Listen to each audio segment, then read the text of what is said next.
Welcome, everyone. We've got a jam-packed agenda. I'm not able to ascertain on my email if we had a preference. Today we have Chris Eyler from the U.S. Chamber of Commerce here, providing some updates from the 2023 State of the Business Address that their CEO provided in January, along with some other updates.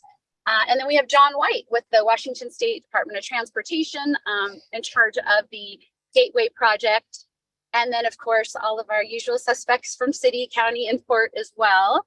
So I also have Lori on standby in the event I lose you, but I'm very excited about this agenda. I appreciate you all being here, but I'm going to try to mute myself. Chris or John, I'm not sure who we are teeing up to go first, but either way works for me.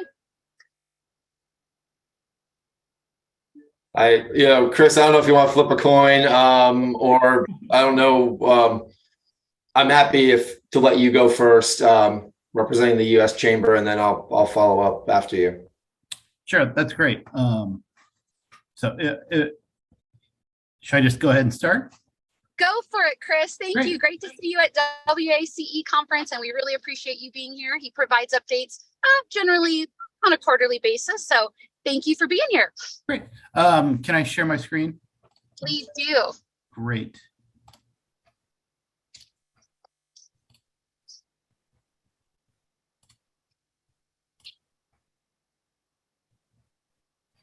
All right.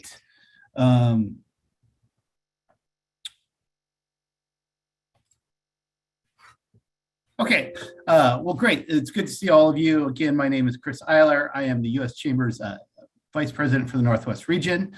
As Tara said, I'm going to give you a pretty quick overview of how the U.S. Chamber sees the state of the economy right now, how we see the current political environment, and what we are prioritizing in the recently convened 118th Congress.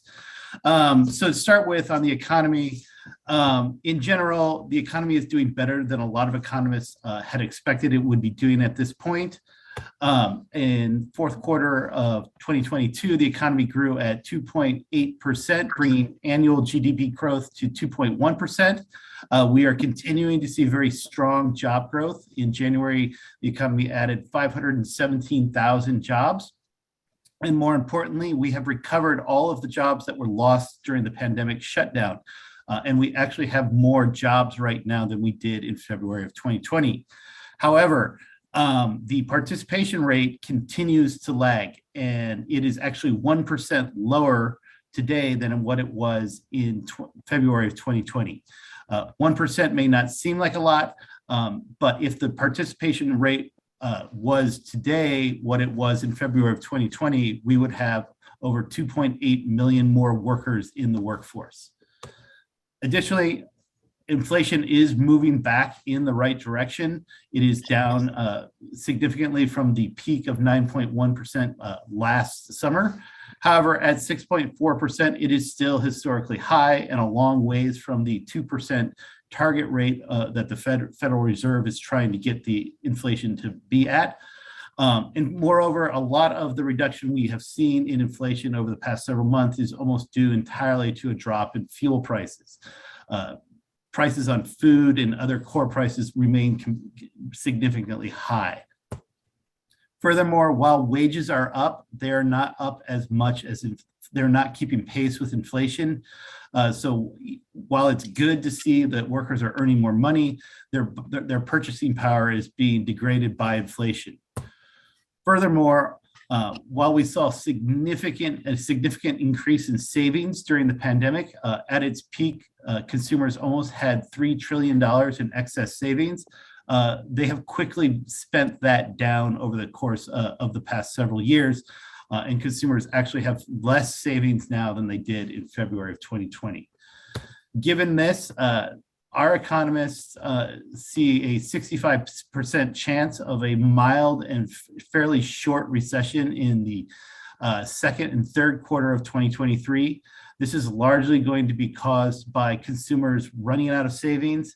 And as I mentioned a few seconds ago, wages just not being able to keep up with inflation. Turning now to the political environment, I think we're all well aware Republicans retook control of the U.S. House of Representatives in the November elections. They have a 222 to 213 seat majority. Incidentally, this is almost identical to the very narrow majority that Democrats had in the last Congress. And then Democrats expanded their majority in the Senate by 1 seat, bringing their majority to 51 to 49. What's notable, one of the notable things that came out of the last election is that this is the 10th election cycle of the past 12 where we have seen control of either total control or partial control of government change. I bring this up to note that prior to 1994, the House of Representatives had been in control of been controlled by the Democrats for nearly 40 years, and control of the White House and Senate flipped only occasionally. But since 1994, we have seen a pretty regular change in control of government with each successive election cycle. This is notable because prior to 1994, members of Congress were much more willing to work across the aisle and compromise to get things done. But since 1994, because members can simply look to the next election and think that if they're currently in the minority, they may be in the majority, they're less likely to be willing to reach across the aisle and look for ways to come to an agreement on things. They're more willing to wait things out, thinking that they'll be in the majority and then after the next election. Given all of this, there's a lot of pessimism in Washington, D.C. that anything is going to get done during the current Congress. And it's hard to blame people for being pessimistic after what we saw in the first week of this year when it took over 15 votes to name a Speaker of the House of Representatives. But we feel that there are some areas where there is a potential for bipartisan agreement. The first of those is on permitting reform. Over the last 2 years, Congress has poured a significant amount of money into infrastructure. First, in the Infrastructure Investment and Jobs Act, a $1.2 trillion investment in our built infrastructure. And then in the Inflation Reduction Act, they put additional resources targeting clean energy projects. The first of those bills, the Infrastructure Investment and Jobs Act, represents one of our top priorities over the past 2 decades. We have been asking Congress for a very long time to start to take steps and make the investments we need to bring our infrastructure into the 21st century. But we see this is only getting half the job done. If we are to make sure that this money is spent wisely and the money and the projects that we need built get built, it's going to be necessary that Congress take further steps to streamline and make our federal permitting process work in a more timely fashion. Right now, it takes on average 7 years for a transportation project to get all the necessary federal approvals, and more complex projects can take up to over a decade to get all the necessary approvals. On energy projects, all too often, be it fossil fuel projects or clean energy projects, we're seeing that these projects are struggling just to get transmission lines sited for those projects. So we are calling on Congress to take the necessary steps to make this process work more smoothly and in a more timely fashion. The reason that we have some optimism here is that at the end of the last Congress, there was a push by Senator Manchin, a Democrat of West Virginia, to pass some limited permitting reforms. And also that Senator Capito, a Republican also of West Virginia, has put forward a more comprehensive proposal for permitting reforms. These things did not get approved in the last Congress, but what it does show us that there are members on both sides of the aisle who are looking to do something here. And there's a lot more similarities between the proposal that Senator Capito has put forward and the proposal that Senator Manchin has put forward than there are differences.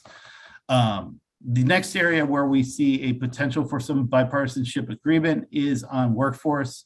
I think it's pretty clear to all of us at this point that there simply are not enough workers right now in the workforce. When you look at the total number of jobs that are open right now, there's over 11 million job openings. There's only 5.7 million unemployed workers. That means that there's 5.3 million jobs without available workers right now. We simply just don't have enough people. Here in Washington State, you have 215,000 job openings, 167,504 unemployed workers, meaning there's 47,496 jobs without available workers. Washington actually is in a much better position than a lot of states. I gave a presentation yesterday in Montana. Montana is in a situation where they only have 48 available workers for every 100 job openings. So as I said, Washington's in a better position, but you still don't have enough workers. On average, you have 95 available workers for every 100 job openings. Our position here is that Congress needs to finally get serious about modernizing our employment-based visa programs, making these programs more responsive to the needs of employers so that employers can bring in more workers to fill some of these job openings. We are seeing a lack of available workers across the economic spectrum. The hospitality sector, agriculture, construction, fisheries, high tech, all of these sectors are having trouble finding enough workers. Second, Congress needs to provide statutory protections for Dreamers. Again, these are people who came here as children. They grew up here, they've gone to school here, but because they were brought here illegally as children, they do not have legal status to work. Under President Obama, they were given protection through an executive order that has been struck down by the courts. It's going to be necessary for Congress to take action to put in law protections that allow these people to stay here, continue to work, and have some sort of path to citizenship. And then lastly, Congress is going to have to do something about border security. The simple reality is that more needs to be done to protect our borders, to make our immigration systems work better, to make sure that Customs and Border Protection has the necessary tools and the available workers to process visas and to process all of the individuals trying to come into this country, to make sure those who want to come and can come legally, and to make sure those that we do not want to let into the country are not allowed to come in. We cannot do the first two things I mentioned, reforming employment-based visas and providing statutory protections for Dreamers, if we also do not include measures to secure the borders. The reason why we have some optimism here is because at the beginning of the year, a bipartisan group of senators went to visit the southern border. And after that visit, that group of senators was almost entirely in agreement that something needed to both be done on the border, but also with respect to all of our visa programs that simply are not working and are not allowing people to come into the country legally who otherwise would be eligible to come in legally. Also related to workforce is the issue of childcare. One of the things that we are being told in the surveys that we have been doing is that there are still a large number of people who are not returning to the workforce because they simply cannot find affordable childcare. So we will be looking for ways for the federal government to step in and help here so that businesses can more affordably provide childcare so that their workers can return. The last issue that we are focusing on very closely is the issue of government overreach. One of the things you frequently see when a president loses unified control of government, as President Biden did in the last election, is that they start trying to do a lot of the things that they cannot do through Congress, through executive action and the administrative agencies. And one of the agencies that we are particularly concerned about is the Federal Trade Commission.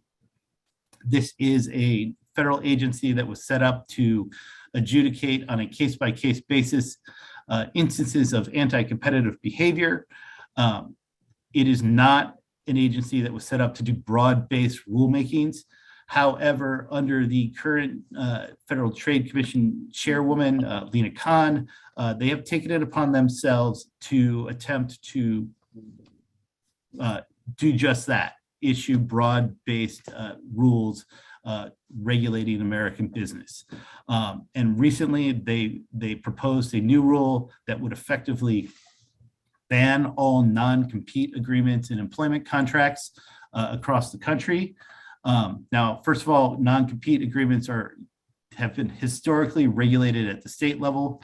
From our point of view, there are very legitimate reasons that a business would utilize a non-compete agreement for among other things, to protect their intellectual property. If they are hiring individuals that require a very expensive and very timely job training process, they don't want to put all that investment into a worker and see that worker immediately leave. And then if a business has recently sold, there are instances where if a business sells, they don't want to see the sellers immediately turn around and start a new business, immediately competing with the business that was bought. Those are all the reasons we see that non-competes are legitimate. We are not arguing in any way that they should not be regulated.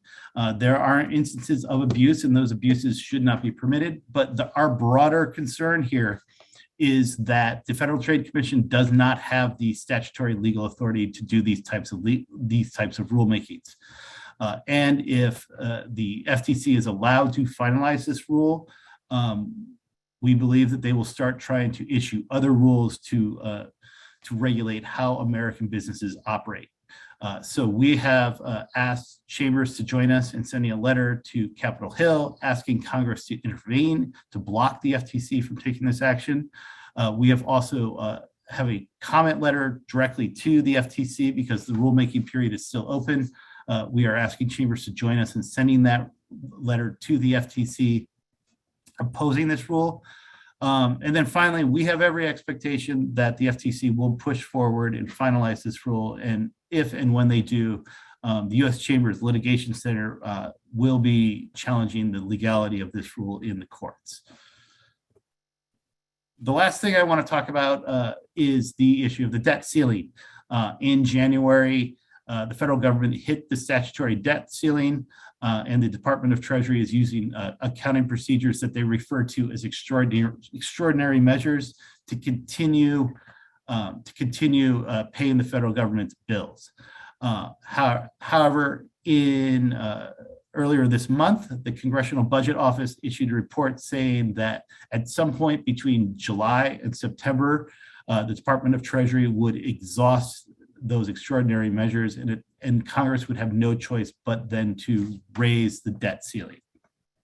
To be clear, this is about paying the government's bills for things that they have already purchased. If we do not raise the debt ceiling, the government won't be able to pay its bills. We will default on our debt. This is something that has never happened in our history. The last time we came close, or there was a threat that we might, interest rates went up, the cost of borrowing went up, and our credit rating was lowered for the very first time in history. If we were to actually default on our debt, no one knows for certain what that would look like other than it would be economically catastrophic. So for that reason, the U.S. Chamber's position here is that this is not something to play games with. This is not something to use as leverage to extract other types of legislative goals. It is just something that Congress must do because we simply, from an economic standpoint, cannot afford to see the federal government default on our debt. It is also actually something that has been done fairly regularly. It's been done over 102 times since World War II. Now, that being said, we are not naive. There is also a very legitimate concern about overall government spending. And it is something that we are encouraging Congress and the president to have discussions about and negotiations about. If nothing is done, Social Security, Medicare, Medicaid will eventually consume most of the federal government, the federal budget. Right now, it's approximately 70% of all federal spending is on Social Security, Medicare, Medicaid, as well as interest on the debt. These programs are not a part of the annual appropriations process. They grow automatically each year.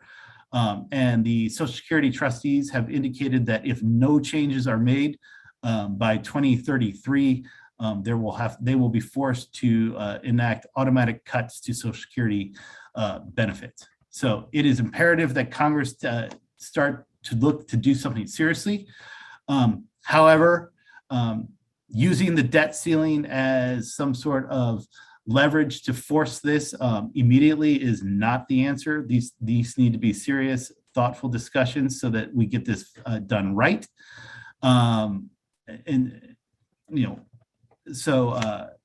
Again, our position is Congress must raise the debt ceiling, but it is important that we start to get more serious about the direction that the federal budget is taking, because it is not going to get better, and fixing it is only going to become more and more difficult the longer we wait. So with that, thank you again for your time. It's my pleasure to be here. Hopefully at some point in the future, we can start doing these meetings again in person. And I am happy to take any questions you all might have. Does anyone have any questions for Chris? Thank you, Chris. That was a great presentation. I think Tara may have dropped off. She's out of service. No questions for Chris. Well, thank you, Chris. We appreciate you being here. And I didn't get to see you at WACE, but we always look forward to having you on. It's my pleasure. Just whenever you need to have any questions or need anything from us, just don't hesitate to ask. Appreciate that. Thank you. So next we have, we've also asked John White, the Puget Sound Gateway Program Administrator with Washington State Department of Transportation here. So John, let's have an update from you. Thanks, Lori. And similarly, thank you for having me this morning. Appreciate the opportunity to present an update on the delivery of the Puget Sound Gateway Program and both our many successes and some of the challenges still ahead of us. So Amy, are you with me? So going to cover an update on the program at the higher level, talk a bit about our recent cost updates. There's some similar themes that we're seeing that Chris just described that are affecting things for us, and talk about where we're headed. So next slide. A little bit about the Puget Sound Gateway Program and how it's structured. The goal and task of the Puget Sound Gateway Program is to complete 2 decades in planning highway corridors that were originally constructed in the 60s and 70s, SR 509 in South King County and SR 167 in North Pierce County. And completing them offers up advantages to all users. In particular, freight distribution and freight-related economy is one of the goals of Gateway. We have 3 projects that comprise completing each of these corridors, and they're referred to as Stage 1 and Stage 2. And within Stage 1, we had Stage 1A and Stage 1B. The Stage 1A projects were bridge projects that were necessary to be completed up front before we began what we refer to as the new expressway construction. So these new segments are going to be tolled, and we refer to them as expressway segments. Both of those Stage 1A projects were complete over the last couple of years. They're operational. Stage 1B for 509 is a couple years into construction and is planned to be open to traffic in 2025. Stage 1B for 167 that many of you may have seen construction along I-5 related to is in its first and going into its second year of construction, and is planned to be open to traffic in 2026. That takes us to Stage 2, the projects that complete each corridor. SR 509 Stage 2 just recently, at the beginning of this month, began its procurement process for a design build contract that would complete that corridor. SR 167 is trailing, 6 to 8 months maybe behind SR 509. and is at least on schedule to begin its procurement process sometime this summer. I want to acknowledge that these dates here are the legislative schedule dates that we've been operating under since 2019. They do not reflect the governor's proposed budget, which had proposed to move SR 167 along with numerous other capital improvement projects that had not yet begun or had imminent procurement, pushed them out a number of years. So 167 in that proposal was pushed out by 6 years. We are actively engaged with the legislature in conversations about Gateway. I'll cover that here in a little bit here. So let's keep moving. Just quickly, the Gateway program funding is comprised primarily from state funds. It was the largest funded project or program within the Connecting Washington program in 2015 and received some supplemental funding in 2022 as part of Move Ahead Washington. We rely on $180 million in toll generated funding. We have $130 million in local contributions that are required per legislation. We are very, very close to completing that task of $130 million. We're a little over $1 million shy of being able to fully check that box, but we're very close and confident in our ability to complete that requirement. And lastly, we have numerous grants, both federal and state grants, most notably the federal infra grant that we received a few years ago. So let's keep moving here. I want to make sure we get through this and we can take some questions. So we recently here in late 2022 performed a cost update on the program. We use what's called a cost estimate validation process. So what we do is we develop risk and uncertainty-based cost estimates for our larger projects or programs over $100 million. We look at inflation trends, material costs, labor costs, market conditions, and we look at the risks and uncertainties specific to projects and activities within the program. Let's move on, Amy, next slide. So some of the things we're seeing that affected us in this estimate update, and I'll just preface this by saying is that where this story is headed is costs going up, and it's tied almost entirely to the construction market. We're seeing a workforce shortage. This slide captures, I believe it's King, Pierce, and Snohomish County construction trade workforce projections between 2022 and 2026. And while I'm not going to go into this in detail, what you can see is a trend that there are more jobs than available labor in almost all of the trades. So that's something that we've been seeing the effects of, and we remain concerned about. Next slide. Many of you are probably tracking it. And again, these are some common themes from Chris's prior presentation here. But when it comes to price of materials and equipment, we have seen notable spikes over the last year in material prices, some really extreme, many 25-30% and higher. This is an Associated General Contractors US graph here that gives you some indicators and some examples since the pandemic initiated. This slide here talks about one of our other factors. So we have a few primary factors in the construction market here that are affecting us. One of them, and one of the most challenging ones for us, is just the sheer volume of work going on, particularly in the Puget Sound region. This slide is indicative of Sound Transit, WashDOT, and the City of Seattle's programs. And you can see the multiple billions of dollars worth of work stacked here across 2023, out through 2026, and through the end of the decade. So we're competing against ourselves, we're competing against Sound Transit, and we're competing against local governments and private industry for labor, materials, equipment, and contractors and subcontractors. And those are all themes that we're starting to see some noticeable effects of here, especially in the Puget Sound. So next slide. So this shows, with our cost estimate validation process, this shows a timeline of trends across the time spectrum of Gateway.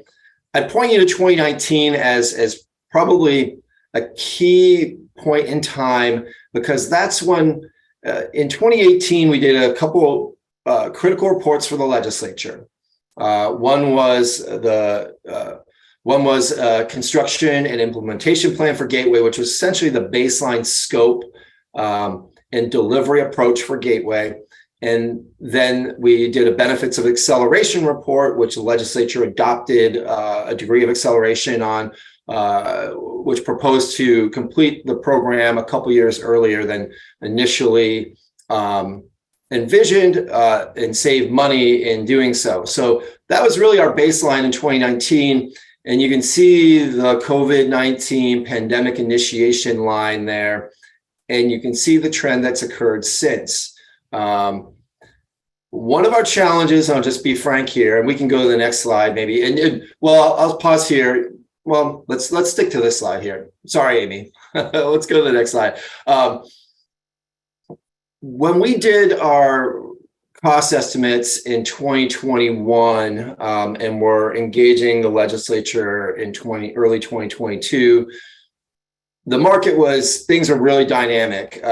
We used national and regional subject matter experts for our construction estimates and our construction market conditions forecasts.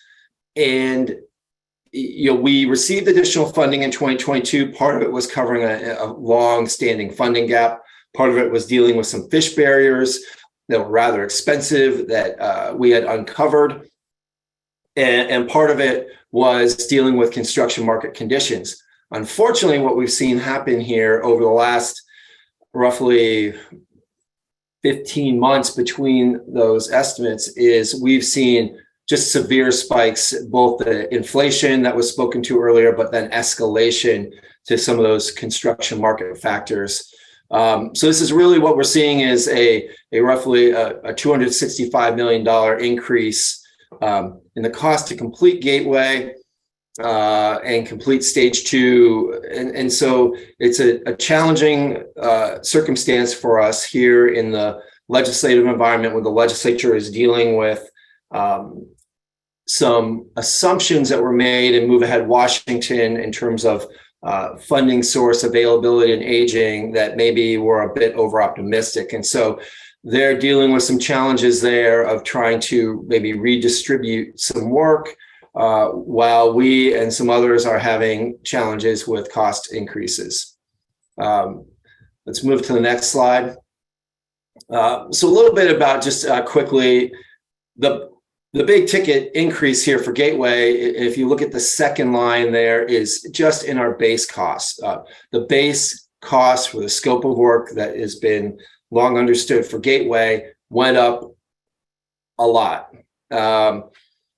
Risk and inflate escalation at the project level and program level in general went down. We have more design information. We're well along in permitting, almost getting fairly close to right-of-way acquisition completion and things like that. Yet the construction market is working against us. And you can see in that right-hand column, we're still proposing to carry $82 million in ongoing construction market risk and uncertainty related to base pricing, subcontractor availability, and with the vast amount of work and the competition, knowing that we're starting to see less bidders on some big projects, we're facing risk of higher prices and markups due to lower competition. So the good thing for Gateway, and maybe move to the next slide. I mean, the good thing for us here is we are delivering successfully. We're delivering on schedule. We are moving per expectations. And so I think, at least from a positioning standpoint, in terms of legislative engagement, we have that in our favor, that we've got momentum, we've got positive delivery and successes to show for ourselves. And we hope that is considered in the conversation over funding and schedules for stage 2. You'll see here, I'm going to speak a little bit about the 167 activities and status. You can see here of aerial photo, very recent.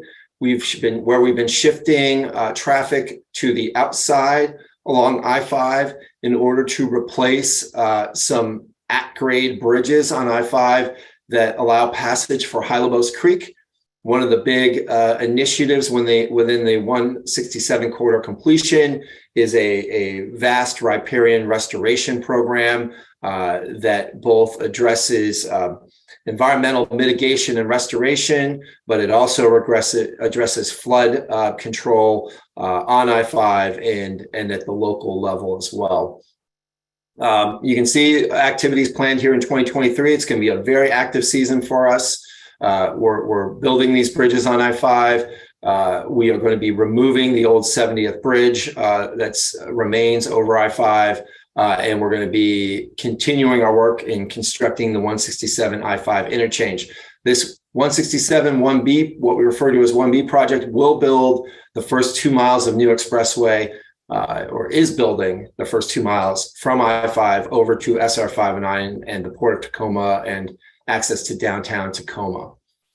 Next slide. This is another aerial photo, fairly recent here, that shows the vast embankment effort we have to build up embankment for the new SR 167 expressway. And this here is the embankment that is approaching our new I-5 SR 167 interchange.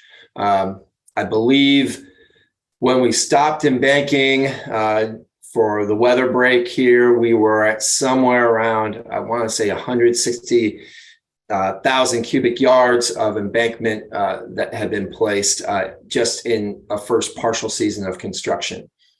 We're going to continue with that work. Once the weather starts breaking here, you'll see that work going on very aggressively here over this next year. Next slide.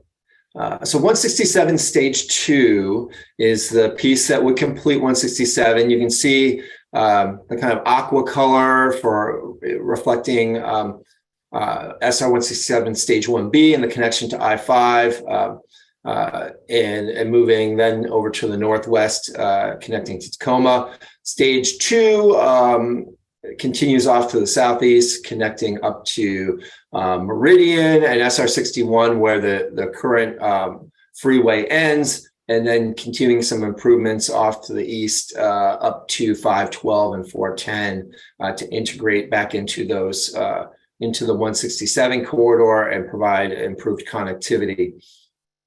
We got 4 miles of new expressway within that stage 2 contract. It completes a half interchange at Valley Avenue. It completes a new full interchange at Meridian SR 161 in Puyallup. And again, we've been tracking towards beginning the procurement process this summer. But we're awaiting legislative budget proposals and engagement to see where that takes us in terms of validating the schedule but we're continuing towards this schedule until something changes. So next slide. So a little bit about things going on here this year outside of the legislative session and deliberations over budget. As I mentioned before, SR 509 stage 2 has initiated a procurement process. Just recently, we are working with the Office of the State Treasurer to update our traffic and revenue and toll funding analysis, because when that work was initially done in support of the $180 million required from tolling to build the program. That was pre-pandemic. So now we're working with post-pandemic land use and traffic patterns and forecasts. And we are looking to the Office of the State Treasurer to revalidate the $180 million and determine what capacity above that we might have. Of note, when the legislature passed the toll authorization bill for Gateway, they included bond capacity up to $340 million related to toll revenue. And so we're awaiting a similar analysis from the Office of the State Treasurer to say whether or not we can that capacity can be maintained.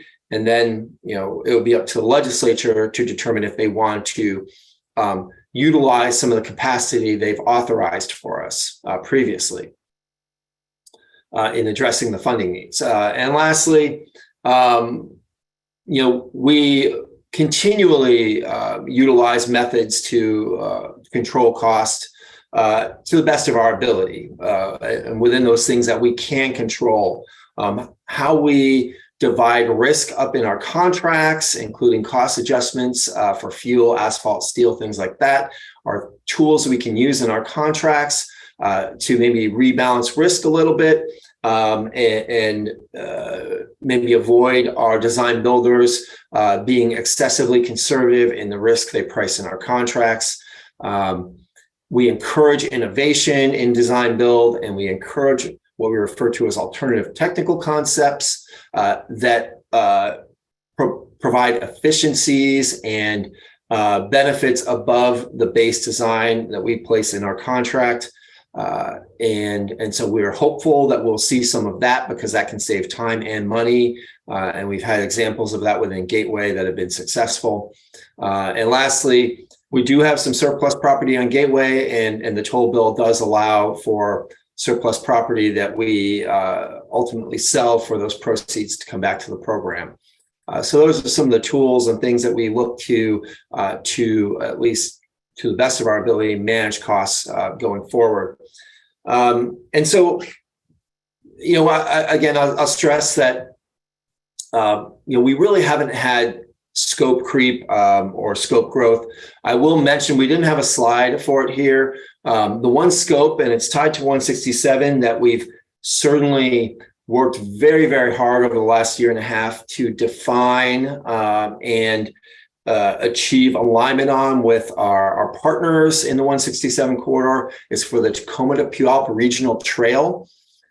So if you're not tracking it, the Gateway program within the 167 corridor would be building 6 miles, or actually over 6 miles, of the Tacoma to Puyallup, future Tacoma to Puyallup Regional Trail. There would be segments in Fife and Tacoma as well that connect you into Pacific Avenue and the downtown Tacoma trail network. And it would complete the big missing link in the regional Tahoma to Tacoma trail network. So it's a great opportunity. We have seen costs go up in that. The scope wasn't. It's something that we've been legislatively asked to pursue. And we've now have defined costs that we have some confidence in, which we are reporting to the legislature. So it's a mixed bag. It's good news. We've had great progress with our partners, and we are poised. We're actually building within Stage 1B and our Stage 1 projects. We're building the first over 2 miles of the trail right now. And then our Stage 2 project will build the other 4 miles to connect up to Puyallup and Riverwalk Trail, amongst other trail networks. So wanted to speak to that briefly while I had a minute here. So that's our presentation. I'm certainly available, as Chris had said, I'm available to answer any questions people might have. Thank you, John. That was an excellent presentation. I feel like we've signed on to many, many letters encourage, to promote. We certainly, the 167 completion is extremely important to our neck of the woods. So that was really helpful. Does anyone have any questions for John before we have 15 minutes left about here? So I want to make sure we get updates from our other elected officials. Any questions for John? Well, thank you so much. Thanks for having us. Appreciate it. Absolutely. Absolutely. And I am getting your updates, so we'll keep everyone informed of what's going on there. So thank you so much, John and Amy. So I know we've got Sean from Port of Tacoma. We've got several officials from City of Puyallup, Ryan from City of Sumner. I'd like to, I think, start with City of Puyallup here. Oh, Sean, there you are. I was going to start with you because I felt like you might have a question. It was less maybe of a question, more of a just a follow up on John's presentation. John has been a great partner with whom to work. I did want to let the group know that a very large coalition submitted a letter to transportation budget writers and the King and Pierce County delegation expressing support for the Gateway project. I think we had somewhere in the neighborhood of about 166, 167 different organizations, business groups, labor groups, local governments, maritime, ag, et cetera. I do think, though, that given the budget shortfall, the pressures here that John just spoke to, I would encourage everyone on the phone, look for an opportunity to reach out to your lawmakers and just remind them of the importance of getting the Gateway project completed on time and in scope. It's critical that they are hearing from us now. So I just want to make that shameless plug, and then I will shut up at this point in time. Well, thank you for that, Sean. And certainly we will be sending out more information to the rest of you. And perhaps Tara will put together our own letter, but we've signed on to coalition letters, AWB letters, letters from so many folks, including our own. So thank you for that. Okay, so why don't we jump to City of Puyallup? I saw Mayor Johnson here. I don't know if he's still with us. Deputy Mayor Whitting is here and Councilmember King. If anyone, I usually find Meredith and Jeff. I usually find Meredith does a better job than us elected. So take it away, Meredith. Thank you, Deputy Mayor. So Meredith Neal, Economic Development Manager here at the City of Puyallup. Let's see, I'll keep it pretty brief. The RFP for our Cornforth Campbell property closes on Thursday. So that's a 1.5 acre site in downtown Puyallup that is slated for mixed use redevelopment. It's been pretty interesting and fun talking to all of the different people who are looking at the site and considering bidding on it. So I'll be very curious to see what actually comes through. I know of at least 3 or 4 teams that are planning on submitting a response to our RFP. Most of them are looking at some mix of housing and some main floor commercial space. So pretty much all of them, I think, will be mixed use in some form or fashion. Beyond that, it's interesting. We've had a lot of brokers reaching out recently that are working with employers that are looking for smaller hub and spoke locations around the region. I think that there are a lot of employers that are trying to figure out how to get their workforce to return to the office, but also meeting them where they are and finding locations for them. So far, we don't have a whole lot of Class A office space that's on the smaller side. We have some up at the Benaroya campus that's of a larger scale. So it'll be interesting to see whether some of them do end up landing either somewhere in Pierce County or specifically in Puyallup. And we recently completed phase 1 of our tourism branding and destination marketing campaign that will help brand Puyallup as a destination, working with a lot of our partners like the Chamber. Phase 2 is starting up right now. And so you're going to start seeing some implementation of that this spring and summer, including some advertising that we'll be working with some of our partners on, a new tourism visitor website, and some other things, an event calendar that's a little bit more comprehensive of all of the events happening. So that, on those summer weekends when we've got 20 different things to do, people know how to find all 20 of them. And then lastly, council recently approved the final design and contract for the Pioneer Park restrooms. So the restrooms in Pioneer Park are kind of sad and outdated. The remodel is going to be starting this spring. And there are going to be portable toilets that are set up, so it won't impact any of the summer series of concerts, the Thursday night market, Meeker Days, Farmers Market. But it'll be nice to see that bit of investment into the Pioneer Park area. The new design is pretty amazing looking, maybe slightly over the original intended budget. You know, as John White was just pointing out, you know, the cost of everything is going up. So with that, I'll see, you know, Councilmember King. I don't know if you have anything else, or Deputy Mayor. Sure. I'll just touch on a couple things. The Councilmember King from the city of Puyallup, thank you so much for this morning. And the bathroom restoration project, well, it's not even a restoration. It's a complete tear down and start over. And it does not include gold toilets for the amount that it is going to cost us. Who knew that it was going to cost that much to use the restroom, but they're going to be awesome. Just to touch on tonight's agenda at City Council, a couple things. We're going to be having a public hearing for the amendments of the 6-year transportation improvement plan, and then authorization to use federal ARPA funds for the tourism branding implementation project. And we're so close to launching that, and I'm excited to see that come into fruition. And just a little shameless plug for the city. If you haven't visited the city's YouTube page, make sure you do so. Lots of good video and content being produced over there. So that's all I have. I just like to the YouTube channels. Oh, Deputy Mayor Whitting, go ahead. Sorry. Yeah, I'd just like to add that Puyallup's continuing to push on expediting our permitting process. This has been a long-running project, and we've implemented a new software package a couple of years ago now. And you know, we continue to see benefits from that, but we're pushing on other things, learning from other communities on how we can help bring down our permitting time periods and give some more confidence in developers that they'll be able to stay on schedule. So that's a really important thing, I think. Thank you. Thank you, Deputy Mayor Whitting. So I would like to go over to Ryan Windish, Director of Community Development, City of Sumner.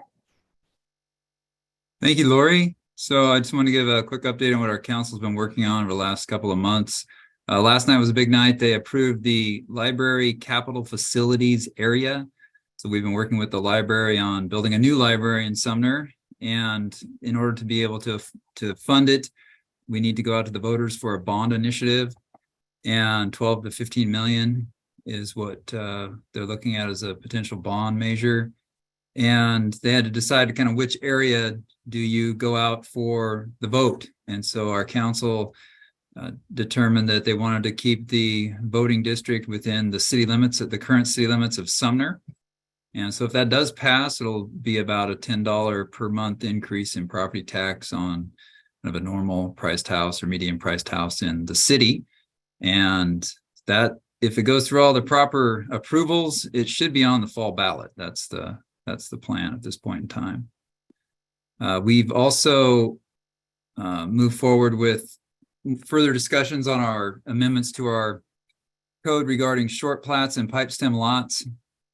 This is in response to our housing action plan. It's part of implementation of the housing action plan. So council will be looking at those changes, which will allow for, instead of just a short plat or a short subdivision being 4 lots, it could be up to 9 lots with some other allowances in the code as well, to try to make that easier for developers to build some infill housing in Sumner.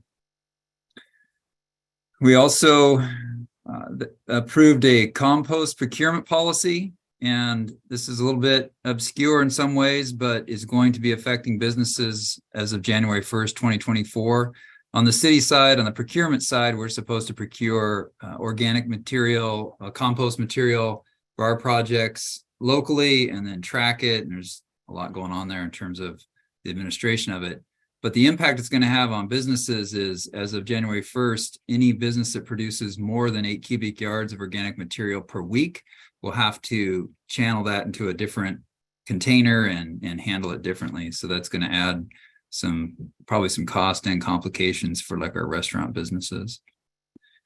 On a kind of a downtown side of things, fire recovery, we have a disaster declaration from the governor.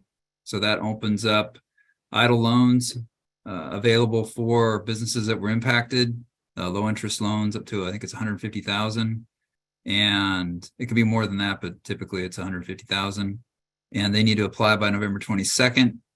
And then disaster relief grants are also available, which is a straight up grant. It's a reimbursement grant from 40 to 75,000, and those applications are due March 31st.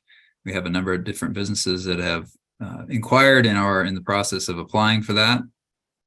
So that's a good thing. Sound Transit Garage, they awarded the bid to a design build firm called Harbor Pacific, and they're going to be starting construction, some form of construction this year, at least getting started. And construction is kind of the theme in our downtown right now. In fact, we had a meeting with our businesses to talk about potential street closures, and we now have a website page that talks about better roads ahead, trying to keep people up to date on what roads are open and what roads are closed. And as part of that, one of the ideas that we had from one of our businesses was, could we do a shuttle to adjacent or kind of satellite parking lot areas and bring people into the downtown, which is a great idea. So we have our Sumner Commuter Connector bus, shuttle bus. So we are looking at what it would cost to run something midday and kind of exploring that option. And while I'm speaking of the Sumner Commuter Connector, ridership continues to be low, but we have continued interest from businesses. It's a pilot project. We just need to be patient and hopefully see that ridership grow over the months ahead. And I think that's probably more than enough. Happy to answer any questions that folks might have about what we're working on. Thank you, Ryan. Does anyone, before we wrap up, I do have one quick announcement, but does anyone have any questions for either of our city presenters today? I just put something in the chat. I put a link to our Chamber Legislative Day. We are partnering with NFIB Washington for a day on the Hill down in Olympia on Thursday, March 16th. And it's a free event. We've got about 10 or 12 members signed up. We go down to, can't remember the name, I think it's Doubletree in Olympia for a morning session, continental breakfast and luncheon presentations by some of our elected officials down there. Then the afternoon, we're taking a free shuttle over to the Capitol. And that's still kind of in the works. It really depends on what's being heard that day. But it's a great opportunity, especially for folks that, you know, haven't had a whole lot of contact with our state legislators. So we encourage you to check that out. And that's about all I have for today. Thank you all so much for being here. We record these meetings and we put them on our YouTube channel. So feel free to check those out. Everyone have a great day. Thank you.